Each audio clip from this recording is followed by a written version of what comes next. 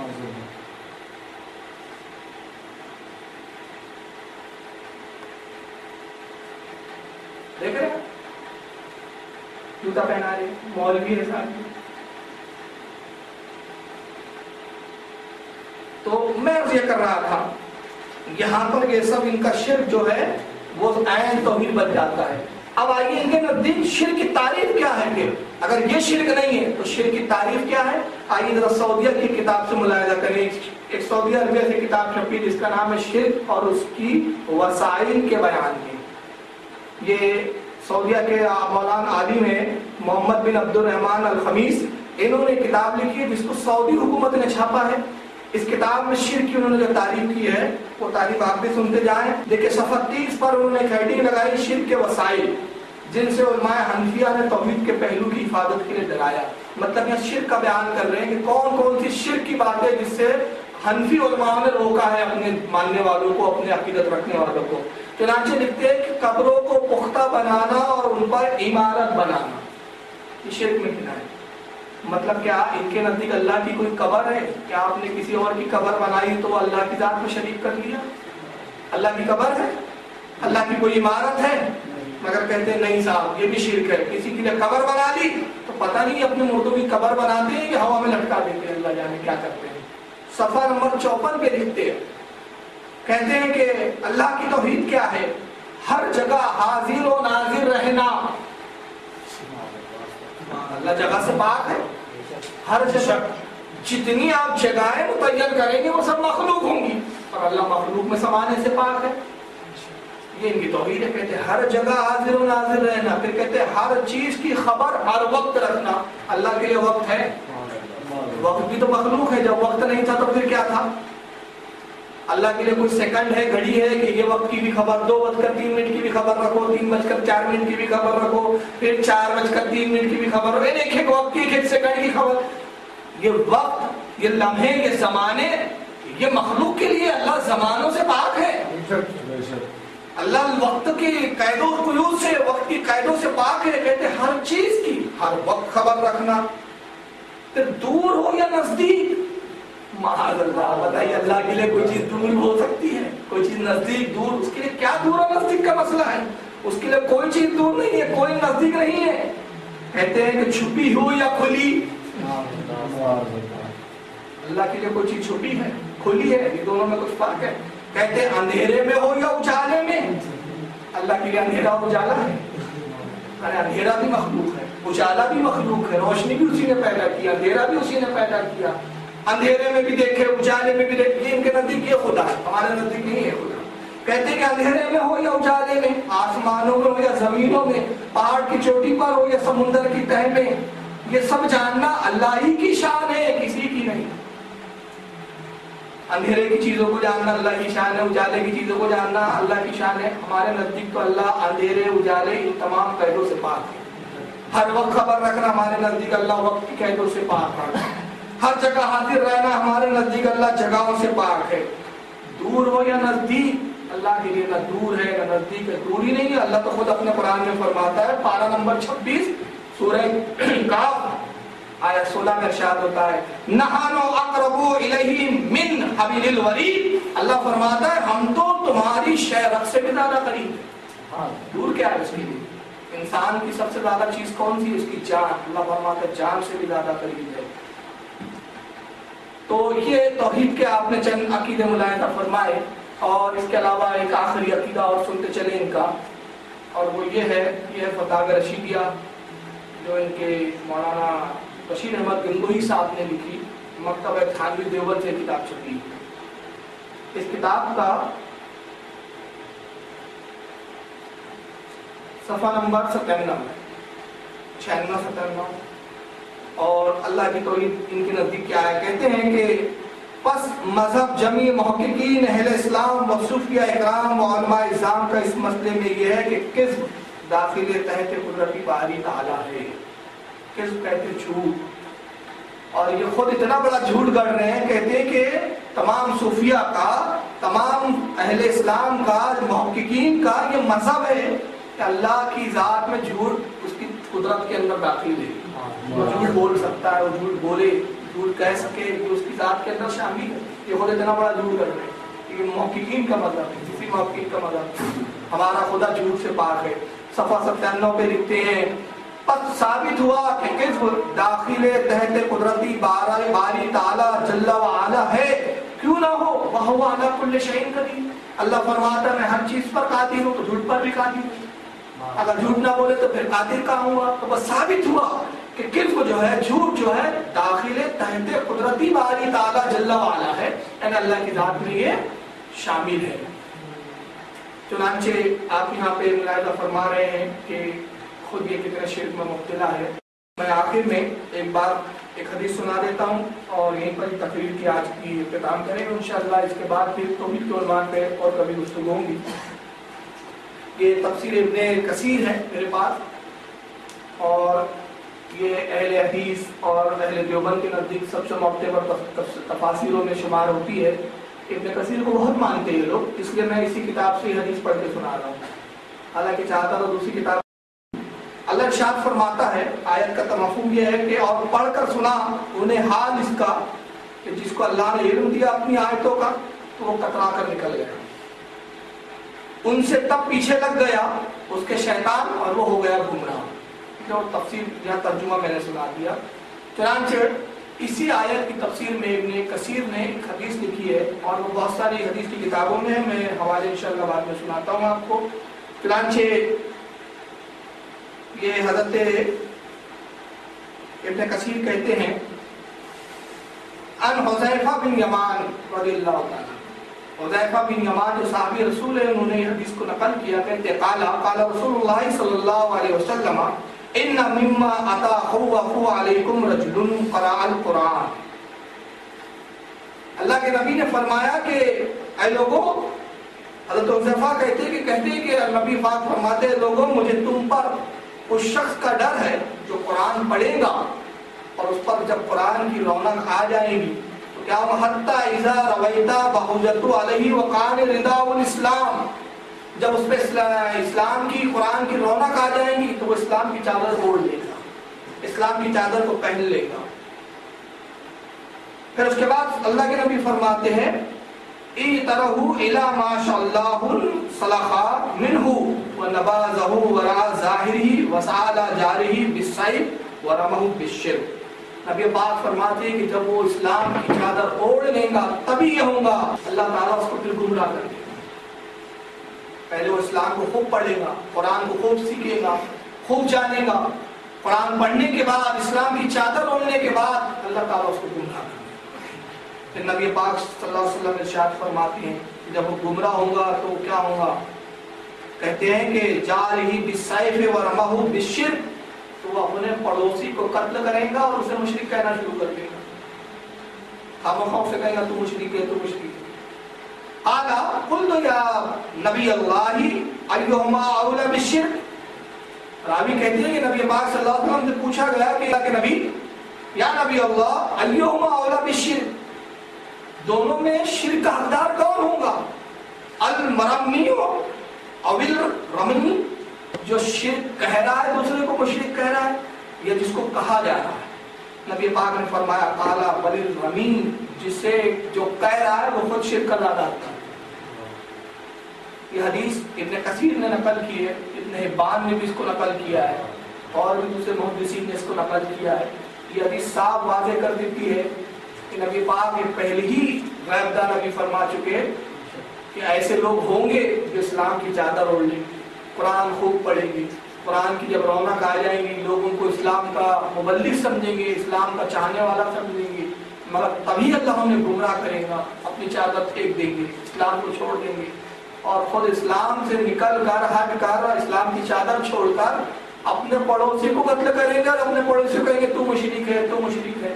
اور نبی پاک نے فرمایا کہ جس کو مشرک کہیں گے وہ مشرک تو نہیں ہوگا بلکہ کہنے والا خود مشرک ہوگا۔ آپ اس حدیث کی روشنی میں آج جائزہ لے لیجیے، دیکھیے کہ آج کون سی وہ جماعتیں تو پوری امت مسلمہ کو مشرک مشرک کہتے آ رہی ہیں اور خود اتنے مشرک میں گرفتار ہیں۔ آپ آج کی بیان سے واضح ہو گیا ہوگا آپ کو انشاءاللہ کہ جو جماعتیں توحید کا دعویٰ کرتی ہے وہ خود کتنے بڑے شرک میں ہیں۔ اللہ تعالیٰ سے دعا ہے کہ ہماری کائنات ہمیں اس جماعت سے بچائے، اس سے ہماری نسلوں کی حفاظت فرمائے اور ہمیں عمل کرنے کی توفیق عطا فرمائے۔